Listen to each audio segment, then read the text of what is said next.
Leitura comentada do livro Um Curso em Milagres, comigo, Luciana. Capítulo 15. Um Instante Santo. Seção 6.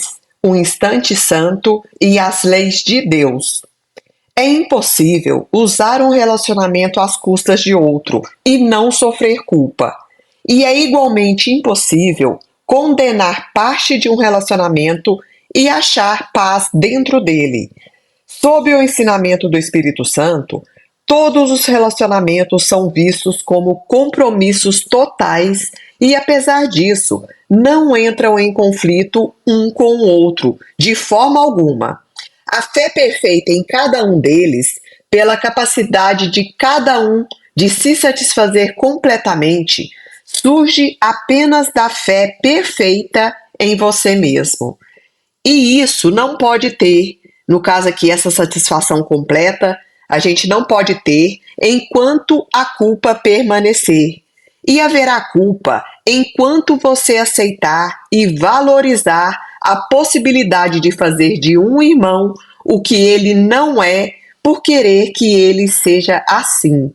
Ou seja, a culpa vai ser mantida enquanto a gente quiser aceitar essa culpa no outro e valorizar ela no outro, sem reconhecer que ele não é culpado. Porque, como já disse em leituras anteriores, o outro nunca é culpado. E nem a gente mesmo. O que é culpado é o ego dele. Então a gente está olhando só aquilo que é uma ilusão no outro. A gente não olha a perfeição divina que já habita todos os seres. Você tem tão pouca fé em ti mesmo porque não está disposto a aceitar o fato de que o amor perfeito está em você. E assim, busca do lado de fora o que não pode achar do lado de fora. Eu te ofereço a minha fé perfeita em você no lugar de todas as suas dúvidas.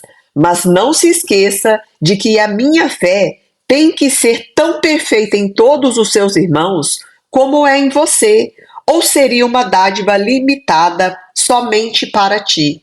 Olha só o que está trazendo aqui nesse parágrafo. Ele diz que a gente tem tão pouca fé em nós mesmos que por isso a gente não está disposto a aceitar de que o amor perfeito já existe em cada um de nós.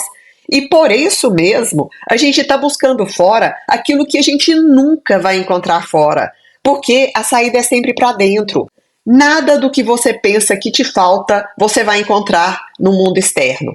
Porque essa busca é sempre, antes de tudo, feita no mundo interno. E o Cristo também nos trouxe aqui que ele nos oferece a fé perfeita dele em nós mesmos. Mas que essa fé tem que ser tão perfeita nos outros também, a gente tem que enxergar essa mesma perfeição no outro, porque senão a gente vai interpretar essa dádiva do Cristo como sendo unicamente limitada para nós. No instante santo, nós compartilhamos nossa fé no Filho de Deus, porque reconhecemos juntos que Ele é totalmente digno dela e, em nossa apreciação do seu valor, não podemos duvidar da sua santidade, e assim nós o amamos. Toda separação desaparece à medida em que a santidade é compartilhada, pois a santidade é poder e, ao compartilhá-la, ela ganha em força. Se você busca satisfação, gratificando as tuas necessidades conforme você as percebe, tem que acreditar que a força vem de outro e que o que você ganha, ele perde. Traz essa ideia aqui equivocada que o ego nos faz acreditar que se a gente der algo para o outro, nós vamos estar perdendo, vai nos faltar isso que a gente deu. E quando ele trouxe que se a gente busca satisfação gratificando as nossas necessidades pessoais como a gente percebe, como a gente as percebe, nós temos que acreditar que a força vem do outro. E também aqui está intrínseca a ideia de que o outro vai me dar aquilo que eu acho que eu não tenho, aquilo que eu acho que me falta. E a gente pode trazer como exemplo o próprio amor. Quantos de nós não fizeram ou não faz isso o tempo todo, buscando o amor fora, mas sem perceber, sem entender que a gente está buscando aquilo que nem mesmo a gente está se dando. Porque se eu não tenho um amor próprio suficiente, se eu não me valorizo, se eu não me reconheço, se eu não me amo, se eu não sou grata por ser quem eu sou, como é que eu vou dar algo para alguém se não me sobra, se me falta? Então, eu só posso dar aquilo que me sobra. Aí sim, a gente entra num relacionamento santo e não num relacionamento especial. Porque o relacionamento especial está baseado em faltas. Sempre está faltando algo. Ah, eu vou buscar amor porque eu não tenho. Ou então, eu acho que sozinho eu não consigo aquilo que eu quero, que está me faltando. Por exemplo, segurança. Quantos também de nós não buscamos segurança no outro, no relacionamento que a gente está procurando? Porque a gente acha que sozinho a gente não dá conta. Será mesmo, gente, que a gente não dá conta? Ou a gente está terceirizando toda a nossa força, a nossa potência, jogando em cima das costas do outro? É uma reflexão muito importante. Eu vou retomar esse último entendimento. Você tem que acreditar que a força vem de outro e o que você ganha, ele perde. Alguém tem sempre que perder se você se percebe fraco. No entanto, há uma outra interpretação dos relacionamentos que transcende o conceito de perda de poder completamente. Aquilo que eu acabei de falar. A gente acha que não tem capacidade de sozinho conseguir aquilo que a gente quer. Eu não estou trazendo aqui que a gente não necessita do outro, nós precisamos sim. Os relacionamentos são a nossa maior fonte de cura aqui, porque os relacionamentos vão espelhar para a gente exatamente aquilo que a gente precisa superar, curar, ou então vão trazer alguma bênção que a gente já tem condição de enxergar, de reconhecer. Então, os relacionamentos são a base de tudo da nossa condição humana aqui. Mas se eu me percebo como fraco, aí eu vou estar sempre projetando no outro, buscando no outro aquilo que é um vazio para mim.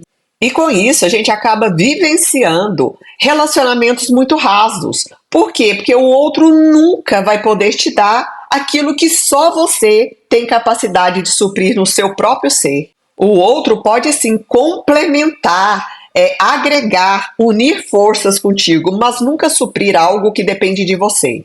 Você não acha difícil acreditar que quando uma pessoa invoca Deus em busca de amor, o seu próprio chamado permanece igualmente forte?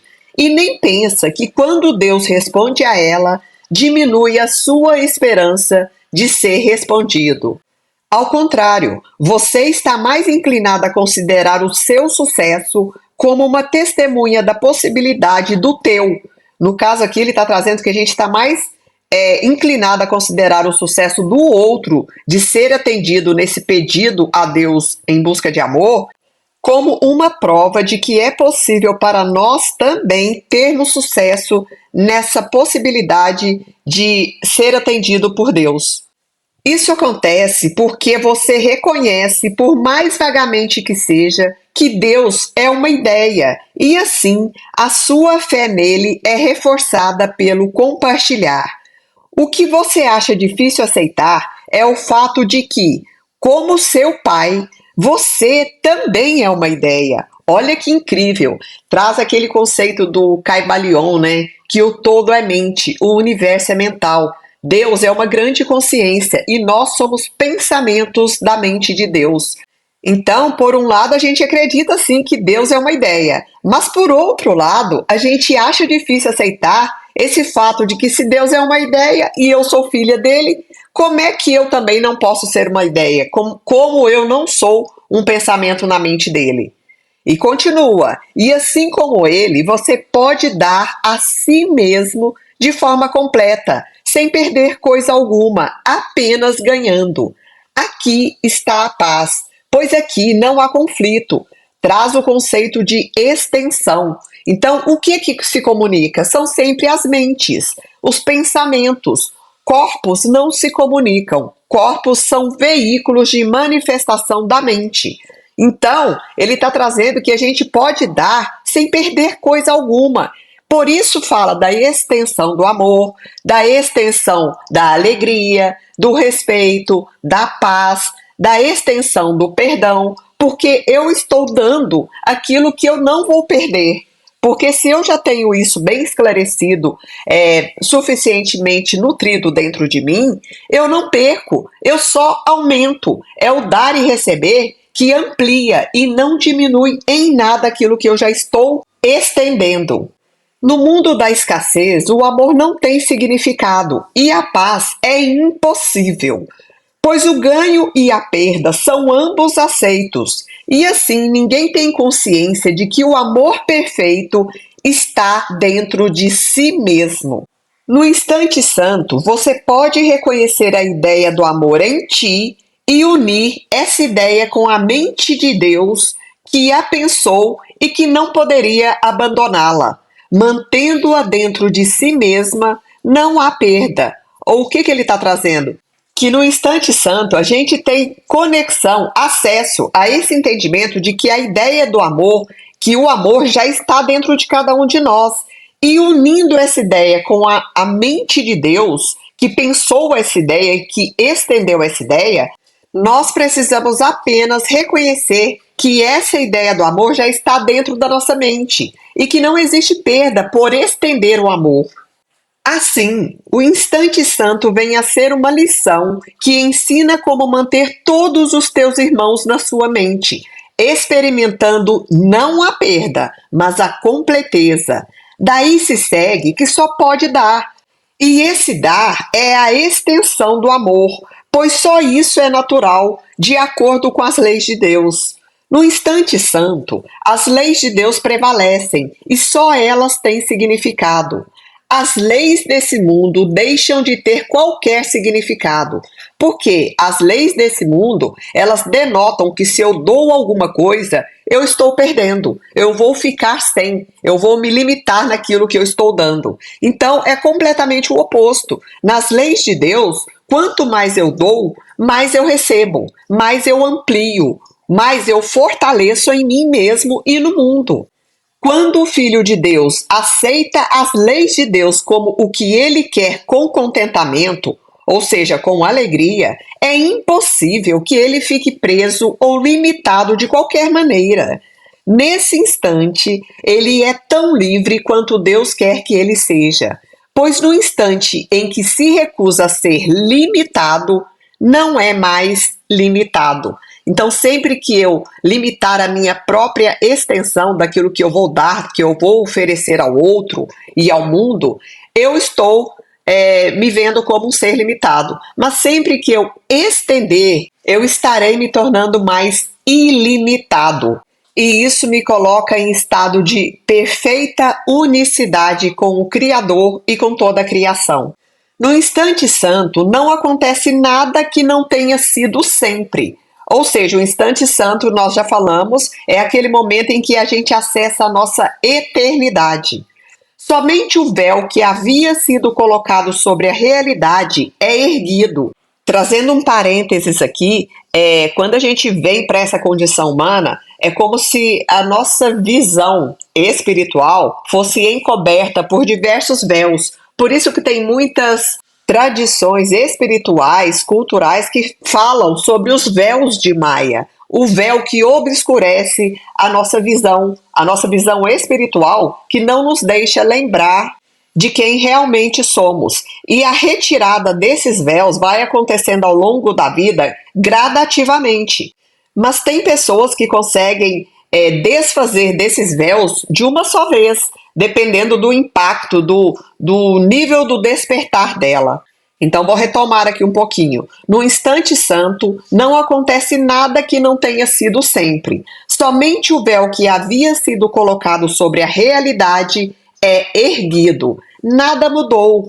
No entanto, a consciência da imutabilidade vem rapidamente à medida que o véu do tempo é posto de lado. Ninguém que não tenha ainda vivenciado o levantar do véu, aqui podendo entender como despertar, e se sentindo irresistivelmente atraído para a luz que está por trás, pode ter fé no amor sem medo. Então, aqueles que ainda não despertaram, fica mais difícil ter fé no amor, acreditar verdadeiramente no amor sem sentir medo, porque cada um está no seu nível evolutivo, cada um está passando por um processo. mas é certeza de que todos em algum momento vão acordar para essa realidade que é, acima de tudo, espiritual e não física, não material, como a gente tem acreditado durante muito tempo. No entanto, o Espírito Santo te dá essa fé porque ele a ofereceu a mim e eu a aceitei. Uma fala do Cristo, olha que lindo. Não tenha medo de que o instante santo te seja negado, pois eu não o neguei. E através de mim, o Espírito Santo o dá a você, assim como você também o dará. Então, é sempre um processo de extensão linda e amorosa, né? O Cristo recebeu isso do Espírito Santo e o próprio Cristo se coloca nesse processo aqui de intermediar também o nosso despertar, o nosso retirar dos véus da ilusão, dos véus que encobrem a nossa visão da verdadeira realidade. É muito bonito, né, gente? Não permita que nenhuma necessidade que você perceba obscureça a sua necessidade disso. Não permita que nenhuma necessidade mundana aqui, do mundo material, do mundo da forma que a gente acredite que tem, não permita que essa necessidade ilusória oculte a nossa verdadeira necessidade, que é o despertar, que é o retirar dos véus da ilusão. Pois, no instante santo, irá reconhecer a única necessidade que os filhos de Deus compartilham igualmente, e através desse reconhecimento, você se unirá a mim no oferecimento do que é necessário. É através de nós que a paz virá. Une-se a mim na ideia da paz, pois em ideias as mentes podem se comunicar. Não em corpo, gente, sempre na mente. A mente está comunicando com outra mente, com outras mentes o tempo inteiro. Nossas mentes têm um poder de criar inimaginável. A nossa condição humana não consegue entender, compreender o nível de criação que a mente tem. Se você quer dar de ti mesmo como o seu Pai dá o seu ser, ou seja, como Deus dá o próprio ser, aprenderá a compreender a natureza verdadeira do ser. E aí, o significado do amor é compreendido. Mas lembre-se de que a compreensão é da mente e só da mente. Eu acho muito poderoso que esse livro, Um Curso em Milagres, reforça o tempo inteiro essa necessidade de reconfigurar e de compreender o que a nossa mente faz. É sempre a mente. O conhecimento é, portanto, da mente, e as suas condições estão na mente com ele. Se você não fosse uma ideia e nada além de uma ideia, você não poderia estar em total comunicação com tudo o que sempre existiu. No entanto, enquanto preferir ser alguma outra coisa ou tentar não ser nenhuma outra coisa e alguma outra coisa ao mesmo tempo, você não irá se lembrar da linguagem da comunicação que conhece perfeitamente. E essa linguagem é a linguagem em que a nossa mente está se sintonizando através da vibração dos pensamentos com outras mentes. Por isso que eu atraio as situações com as quais a minha mente está sintonizada. Porque se eu acredito em algo, eu vou atrair exatamente aquilo que eu estou vibrando aqui na mente. Se é medo, eu vou atrair medo. Se é culpa, eu vou atrair situações que vão gerar mais culpa ou que vão me fazer relembrar sempre da culpa que eu guardo dentro de mim. Então, os corpos não se comunicam. E foi isso que ele falou aqui, que se a gente preferir ser alguma outra coisa além do que a gente é, que é essa parte de ser pensamentos da mente de Deus, nós não iremos nos lembrar da comunicação que a gente já conhece perfeitamente, porque o nosso ser espiritual sabe que é assim. No instante santo, Deus é lembrado e a linguagem da comunicação com todos os seus irmãos é lembrada junto com Deus, pois a comunicação é lembrada em conjunto, como a verdade. Não existe exclusão no instante santo, porque o passado se foi e com ele se vai tudo o que constituía a base da exclusão. Sem a sua fonte, a exclusão desaparece. E qual é a fonte da exclusão aqui? É o ego, que nos mantém aprisionados no passado através das culpas. Então, quando essa fonte da exclusão desaparece, ele continua aqui, ó. E isso permite a sua fonte e a de todos os seus irmãos substituí-la na sua consciência. Então, quando a gente sai dessa fonte egóica, nós iremos acessar a nossa verdadeira fonte, que é Deus, que está tanto na nossa consciência quanto na consciência de todos os nossos irmãos. Deus e o poder de Deus tomarão o seu lugar de direito em ti e você vivenciará a plena comunicação de ideias com ideias. Mais uma vez, os pensamentos que se tocam. Esse é o poder da mente. A troca é sempre de pensamentos. Através da sua capacidade de fazer isso, aprenderá o que não pode deixar de ser, pois começará a compreender o que é o seu Criador e o que é a criação junto com ele. Fim da leitura do livro-texto.